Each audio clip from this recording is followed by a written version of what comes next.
Peace. Hey. What's up, you guys? It's Ariam And Yodit. And you're tuned in to deuxsol Radio. That's right. Your favorite twins are here talking all things music and culture. Because two takes are better than one, but twin takes are even better. And today's a very, very, very special episode because we have very special guests in the studio. That's right. We've been fans of these ladies for some years now. And I think we can't contain our excitement, honestly. Yeah, clearly. But we're happy to announce that one of the dopest duos in music, they are neo-soul artists. They got hip-hop. They're singer-songwriters. Yes. I mean, they cannot be contained. The talent is just endless. Say that again. We are so excited to announce that we have Oshun in the building. Hey. So happy to be here. Hey. How y'all feeling? Feeling blessed. Yes. Feeling good. Feeling joyful. Mm-hmm. Yes. How are you? I'm Great. excited. I'm great. If it's not clear. Yes. Yeah. We're super glad that you guys made some time to join us on deuxsol Radio. Yeah, of course. And we got a lot to talk about. Yes. So let's get into it. Let's get into it. So in addition to you all dropping your latest project, Volume 2, we just want to get to know a little bit more about your story and how Oshun came to be. So talk to us a little bit about your start. How'd y'all get together? So we met I think our 10 years coming around the corner. Yeah, it's Wow. more weeks, really. Yes. We met in 2013. 2013. Yeah, 2013. So I guess 9, and even though 10 years sounds better, I like 9. I like how 9 feels because it's giving birth, it's giving cycles. Mm-hmm. Okay. And we met as seniors in high school, getting ready to go to college, both from the DC area. That's what's up. You feel me? Oh. Yeah, DMV in the Proud. building. DMV. All mothers. All mothers. Yes. Yeah. So we were getting ready to go to NYU and both got accepted into this scholars program for folks who were into leadership and social justice. And that was pretty much the context in which we met. And got to spend some time on campus while we were still seniors in high school and met and saw each other across the room and were like, did we just become best friends? And we've just kind of been rocking ever since. So that kind of feels like destiny because y'all are from the DMV but didn't meet till y'all were going never to met. Yeah. Yeah. Have mutual friends, never met. Wow. Like her best friend during the school year was like my best friend at spring and summer camp and like super weird. We probably saw each other on the playground. Probably walked right past each other. Yeah. No, definitely. Wow. DC's small. So Yeah. the DMV's small. Yeah. But yeah, you guys said you met around 2013. Mm-hmm. So we actually got introduced to y'all in like 2015. And we were bumping like Sango and the next day. Yes. And that's when we felt inclined, okay, we got to do a music review on them. And these girls are killing it. But we didn't realize at the time that you were in school and making music. So what was that like being full-time students and artists? It was interesting. I will say going to a school like NYU, I think made it maybe easier or just more natural. Because I think that type of collegiate environment is one in which you are in school, but you're also very much thrusted into the city. Mm-hmm. And there's a lot of artists who go to that school. Or if you're not an artist, you're like already starting your startup business. So I think that it was natural and easy for us to pursue our career so early on.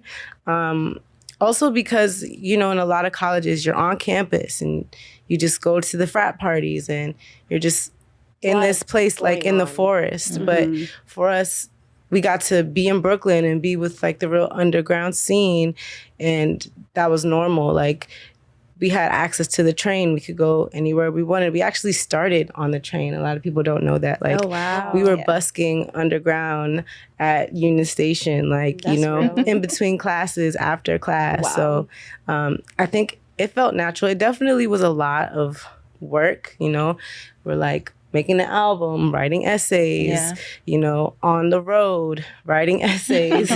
I remember one of our first like viral videos was finals week, we did a cypher. I heard about this. I heard about this. Y'all got to share the backstory. Yes. So we were doing for Team Backpack, which is a really large platform. Yeah. And they did these really dope ciphers with a lot of underground artists. And they had this really big following on Facebook.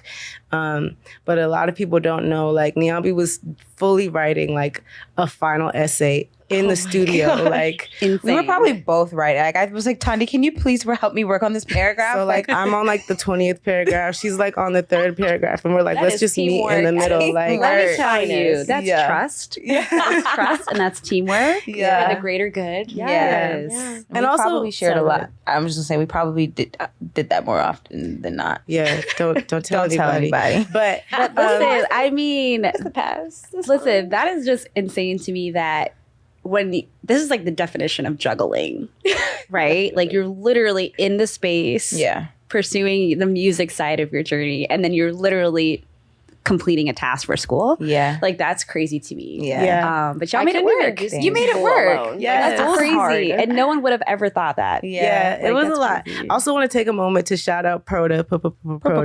Who's in the studio today. He's in the studio today too. Basically like the third member, right? You know what I'm saying? And he was there from the beginning too. So he also went to NYU with us. The way the universe put it, we all live in the same dorm building. Yeah. So our freshman year, we were a lot of times in his dorm, which is also the smallest of the three of our dorm.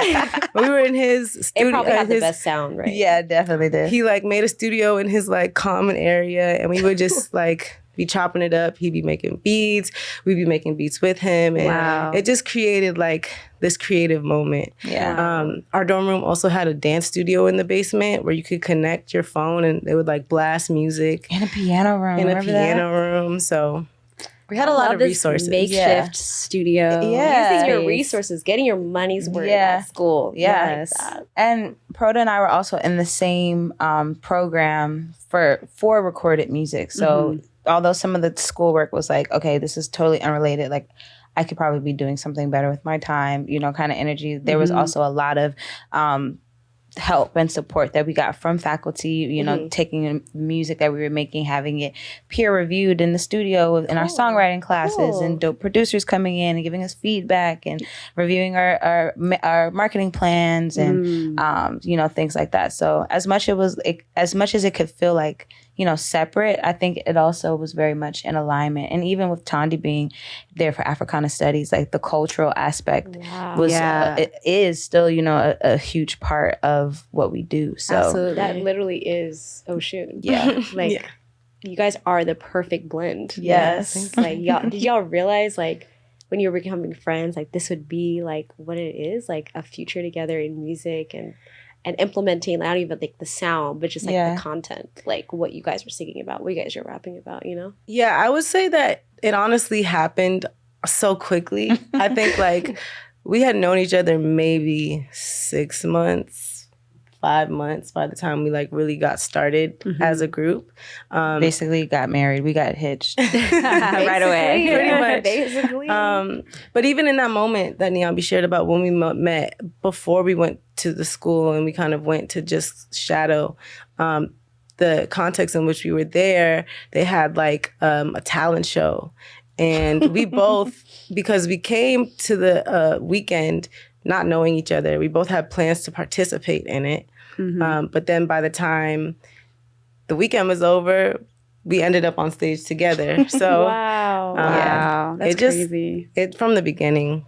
That is I love it. I love stories like this because it's always interesting when people meet later in life and then they realize like that's like my musical soulmate or musical partner. Yeah. But it feels like there's so many factors and variables in play that lead you to that moment. So I love hearing stuff like that. And then I loved hearing how Thandi, you had the, Africana studies, and then Niambi, you had the musical background. So I felt like there was a lot in line for you to end up being together in that way. Mm-hmm. But I would love to hear just a little bit more about additional differences you have creatively. Like, what is it that Niambi brings to the table that, contributes to your sound? And what is it that Thandi, you bring to the table that helps form who you became? Yeah.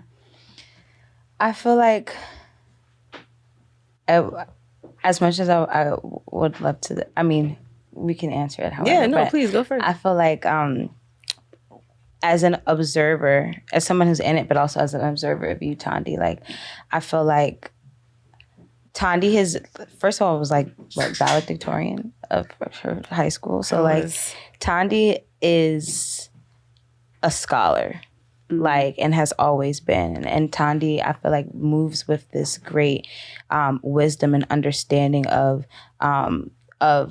the why of culture and the why of music. And, you know, when it came to us creating, you know, things that for me, it just kind of was like more so an outlet, you know, just music like I'm doing because it feels good and it's fun to make.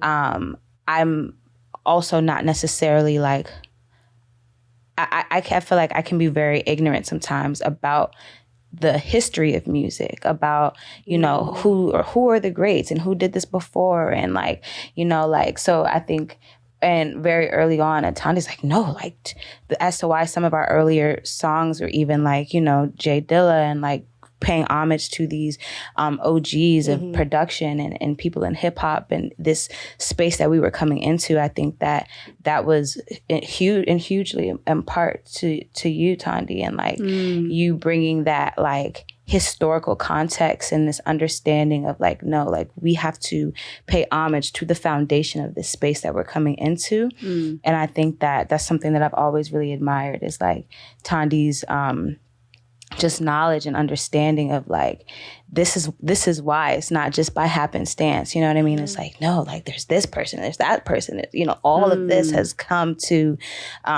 you know, inform what this world is that we're existing in right now. So, and I think that also informs like, you know, your musical influences and like how you write, how you produce, the DJing and aspects of that. So, I feel like it could be easy for me to just be like, this is what I bring. But I feel like in hearing you ask that question, I feel like that was a big part of what came from me, how I observe and how I see you. Oh, thank you. Love that. That's so sweet.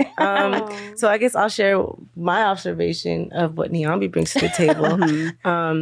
You know, Niambi's name translates to mean melody.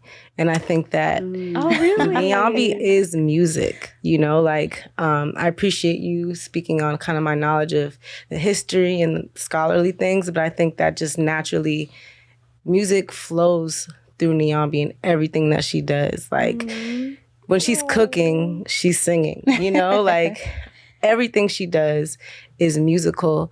She comes from a musically trained background.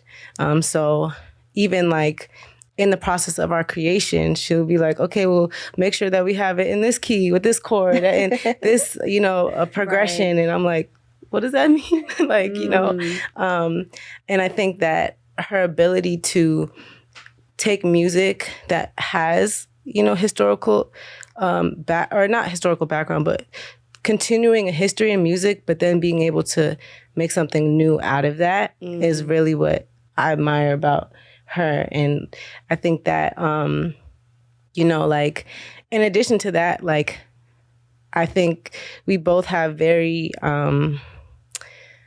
we come from backgrounds that are very familiar with our culture and our traditions, but Niambi definitely brought forth like the energy of African spirituality into the group. You know, even when we came together and decided we wanted to make music, we were in the dorm room like, what are we going to name ourselves?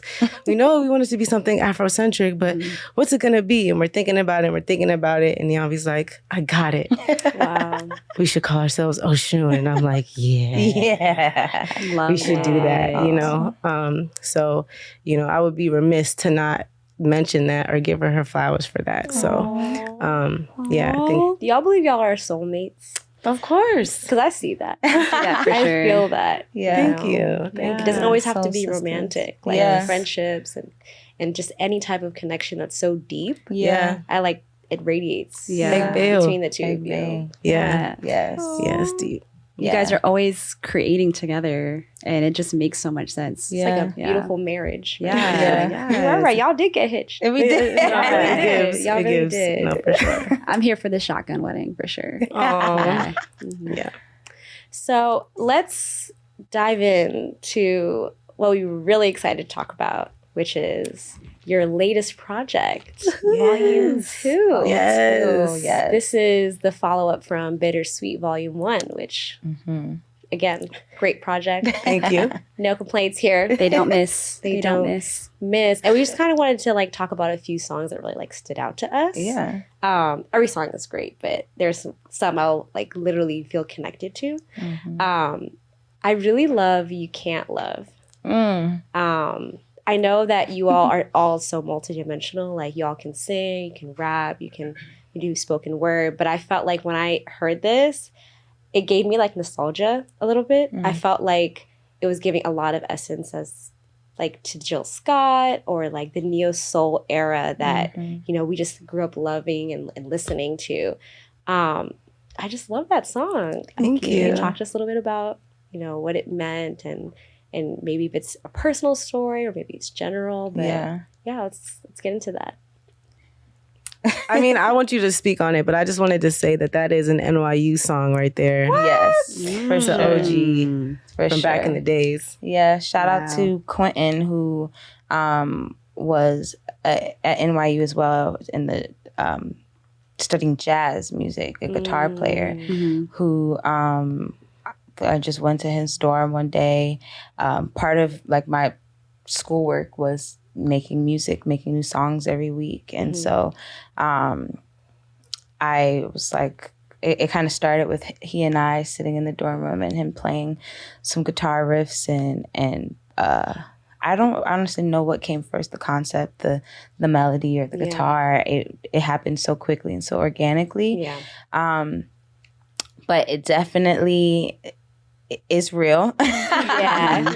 I think in general, how I write and how I create like music is very much a way for me to just process life, process my feelings, process what I'm going through.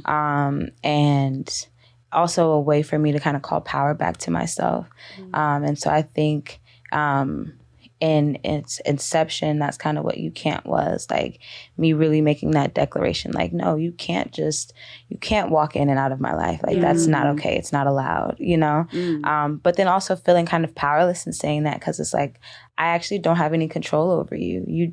You can do whatever you want. You are a full autonomous being. So I'm making a declaration, but it's also kind of a plea, you know what I mean? To please don't do that, like be a little more kind, be a little more sensitive, be a little more empathetic, stay a while, It's like a simultaneous feeling. Like I've been there both places, but you understand like the partner or your ex-partner can do what they want, but do you want them to leave? Is that how you really feel? Like, a lot of people can relate to that. That question. So I would just add to, I think it's dope that you mentioned about your writing style and how it's always a reflection of things. I find that sometimes I more just like storytelling and like it might not be my actual reality, but then through the power of word, it tends to pan out by the time the song comes out. You're like, oh, am I manifesting here? Yeah, so I got to watch what I write. But It's so interesting that you said that, because I feel like you all, over the course of like your previous projects and up to this point, you guys lean into different themes of manifestation, spirituality, but then you all cover really hard topics, like race and social and cultural issues. And so that leads me to want to ask you all about Tex. That song goes hard. That song goes hard. I think out of the entire project, I feel like that song is one of the most probably lyrically layered singles. So let's talk about it. I just want to say, Niambi's first line is "run in the house and I'll take all the seats." And she wrote that before January 6th. So when that happened, we were like, see, tried to tell y'all. Oh my God, you warned us. That is crazy. You warned us. That is crazy. But that one's really powerful. Thank you. That was I want to say that started with production there. Proda, we were on our way to, was that Philly? A Philly show. Yeah. And we're driving and Proda's just like playing beats. And it's like, wait. Run that back? No, that beat was so hard. Yeah. I was like, okay. Yeah. Because I feel like people have this misconception, like, you guys are very, you know, soft and sensual, and you are talking about like empowering like themes, but I feel like y'all got edge. Yeah. Thank you. Like there's a line in "Oh My Goddess" when you say something like, "I'm like water, but I can cut." You want to say? I got that water, but you could get cut. I heard mess with my children, and you better duck. You better duck. I heard that line. I was like. Yeah. I was like, they got layers. Yes.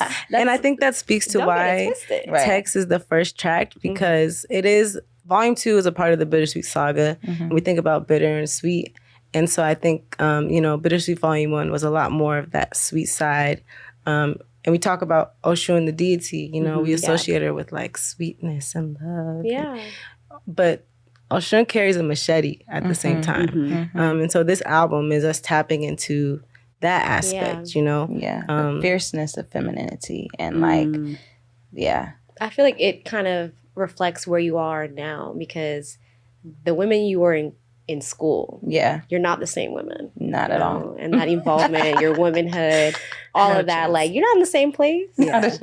Like, you could get cut. You could get cut. Okay. But I like that. I feel like it's so real, right? Like, femininity is not just to be like soft side. There's also like... It's nuanced. And I feel like your music has covered that. But specifically, this project does a really good job of exemplifying that. Yes. And so, yeah, I mean, Text is on repeat. A lot of songs are on repeat, but we just needed to talk about that. Yes. But Ariam mentioned this earlier, but Oh My Goddess. Oh My Goddess. Oh my goddess. Okay. Oh my God. Speaking of songs that are on repeat and really talk about the nuances of femininity, I feel like that is like a perfect articulation of it. That experience of like just acknowledging the different elements of who we are, our forms of expression, from sensuality to our confidence to our power. And it's so interesting because you're listening to it and it's like super, like Ariam said, like super sensual, super smooth. It's got a groove, but then like you all's production for that song specifically, it's like a dance record. Yeah. Like you can hear this in the club. You can literally hear this in the club. And then it's like empowering. So like you could just be dancing really hard, but then like Isn't really it nice like to identify dance with music that makes women feel good. And like, and it's not preachy at all. And it's very like honest and raw, which I really love. So could we talk about that process? Like how you all landed on that record specifically, or that single?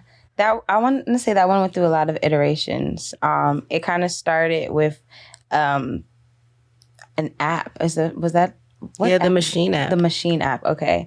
And wait, what is that? What's this? Like machine, like. It's like a production software, but they have an app on iPhone. Clearly, we don't make music. We consume. We don't make it. We just consume it. It isn't obvious, but they have an app, and I was like, okay, it's very limited, you know. But I was like, you know, I could get these 2 notes out of it. And I was like, no, I like this, and we kind of started with that and brought the production to Proda. And so it was something that we kind of started internally and then brought to Proda. And then closer to it being finished, we're like, and just in us ingesting our own music, like we want to be able to listen to our own music. We want to dance to our music, like you said. So it's like, Proda's like, this is the perfect BPM for a Jersey club song. Right. Proda's also from Jersey. So he's like, let me sprinkle that in. Yeah. That makes sense. No, I definitely thought that. Yeah. I definitely felt that. I mean, it just felt good. Like, this is definitely an era, I feel like, where Jersey is getting a lot of love, where, you know, Jersey club is all over the internet, it's all over TikTok, and it feels good. It makes you, even if you don't know the history of it, it makes you want to move. So we just kind of played around with it, and it was like, no, I think we like this. Yeah, that's definitely something that I've been playing a lot and it's something that you can dance to. Yeah. You can start your day with. Get that confidence. You know, whatever mood you're in, I think it all applies. And it's definitely one of my favorites. So we are running out of time, but we just want to ask just a few more questions before y'all go. What's the song that's most meaningful to you on this project? That's a good question. That is a good question. Most meaningful? I would say maybe Juju is most meaningful to me. I want to say every song, but I think Juju is meaningful just because it's an anthem of sorts for people who look like us. It's a declaration of, it's an opportunity for us to say who we are.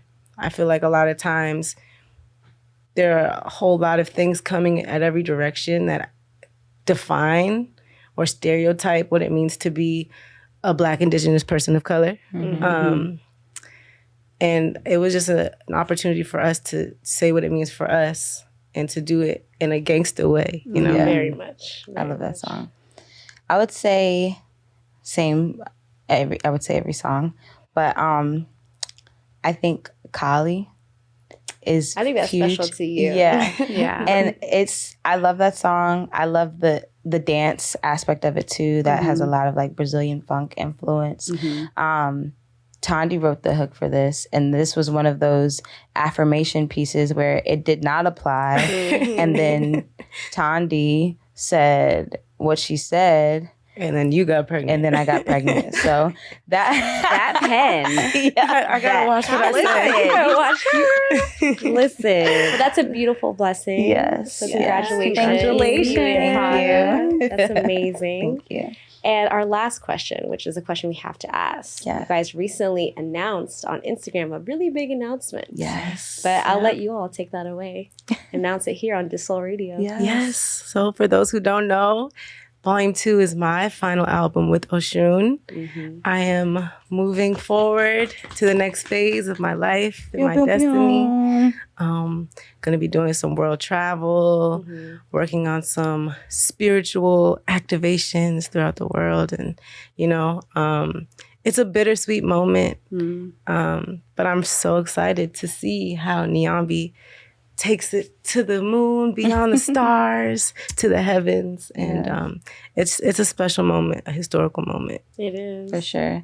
Thank you. Yes. I'm excited too. I think we've talked about like how we met and the context and how we met. And even though music became a part of it, the culture and our love for our people was always the first thing, you know? And I remember our very first conversations, Thandi being like, yeah, no, actually, I'm just here so that I can actually maybe join the Peace Corps or something, move to Africa. Like, you know, I'm just like, you know, so as much as it can feel like bittersweet, like she said, and a shock, like you don't want to, this isn't what you want, you know, like the music piece. But as your friend, as your sister, I'm really excited to see you pursue what you've always wanted, which is, like you said, to travel, to be of the world and immerse yourself in the culture and your spiritual journey. And like, I know that this is just the beginning. Yes. So, and you know, we got the new other half of Oshun in the stomach. I know, loading. To drop that next album. So it's big blessings coming. Yeah. Sure. I feel like that's amazing. This is beautiful to see. It's super supportive and loving. I see all that. And best of luck for both of you. Yes, right? best of luck to you Whatever both. your future looks like. You know? We're here to support you all in any way. give thanks. Like we have from day one. Yes. So. Yes. And we're just super glad that you were here to chat with you guys. Yes. Thank y'all. Thank you so Unfortunately, we got to much. wrap up the show, but it was such a pleasure speaking with you both. Absolutely. And like we said, best of luck in your future endeavors. Thank Yes. you. And Go tell- do that volume 2. Right. Yeah, Let's plug it up. We got to plug you up. Apple Where Music, can folks- Spotify, Tidal. Go on YouTube for them visualizers. You know what I'm saying? Yes. Blackpeoplemeet.com, Christian Mingle. Okay.